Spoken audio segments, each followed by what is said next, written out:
தேன்மொழி இழுத்து வந்திருக்கீங்க. அது தனம் ட்ரஸ்ட்ன்ற பேர்ல உள்ள வந்து அது ஒரு பெட்டிஷனை போட்டு காலி பண்ணி விட்டுருக்கீங்க. அப்ப இது எல்லாமே தந்திரமா? அதுல ரொம்ப பெரிய தந்திரம் தெரியுமா?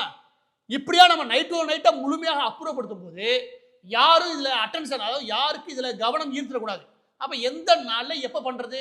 கூலி படம் வெளியாகுது அன்னைக்கு நைட்டு நம்ம என்ன பண்ணணும், இது எல்லாத்தையும் காலி பண்ணி வச்சுக்கோங்க. மக்கள்லாம் அந்த திரைப்படத்தில் கவனமா இருப்பாங்க. எனவே எவனும் கவனிக்க போறதில்ல.